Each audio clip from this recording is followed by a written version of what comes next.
Hello, Los Angeles. I'm Hydee Feldstein Soto, your Los Angeles City Attorney. This is my 2025 Year in Review retrospective.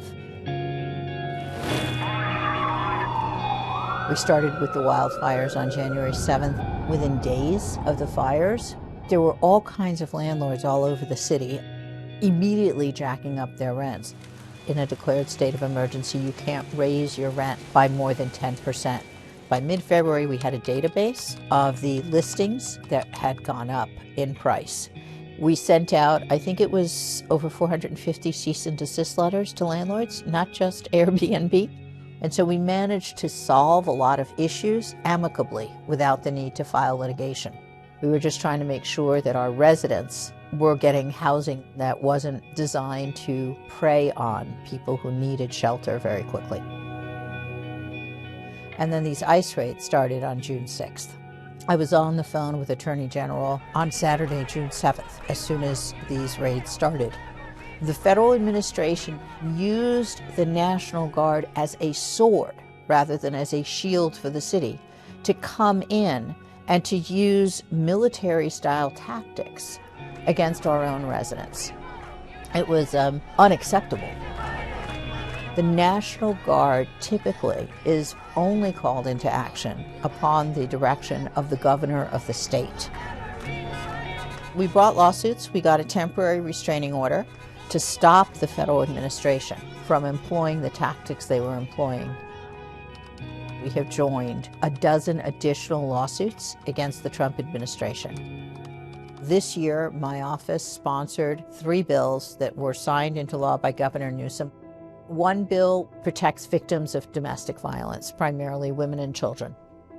The second bill protects our young girls. It protects our teenage girls, where there is an adult male who's at least 10 years older than a 14 to 17-year-old female. Any sexual activity between those two is a Tier 1 sex offense. I call it closing the Jeffrey Epstein loophole. The third bill is also designed to protect a vulnerable population. As someone falls out of housing into homelessness, along the way they often have picked up tickets.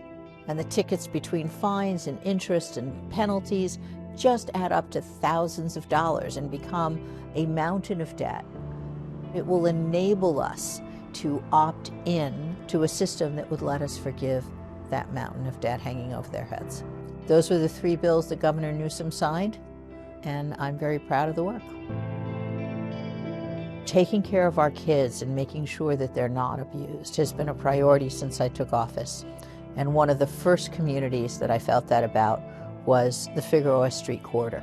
And that corridor, the first time, the second time, the third time that I saw it, was like an open-air brothel and an open-air drug dealing den. There were motels that were not in compliance with any of the rules on human trafficking. Every child on that street was being trafficked by somebody. Every child on that street was being abused. We've rescued over 250 minors from the Figueroa Corridor. We have either cited or arrested over 200 customers, Johns, and we have referred, I believe it was 78 felony cases to the district attorney or the U.S. attorney for prosecution of the pimps and the traffickers. There are any number of issues, I call them Easter eggs, that I inherited.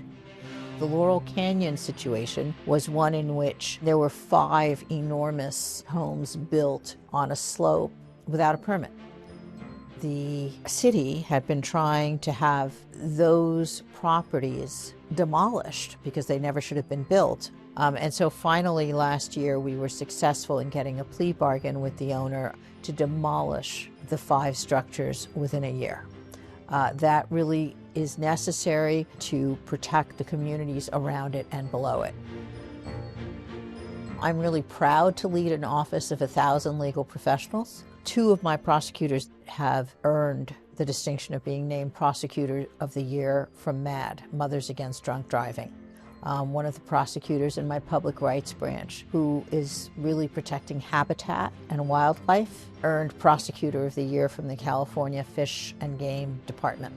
I have 1,000 legal professionals who approach their work with the highest level of competence and who approach their communities with the biggest heart.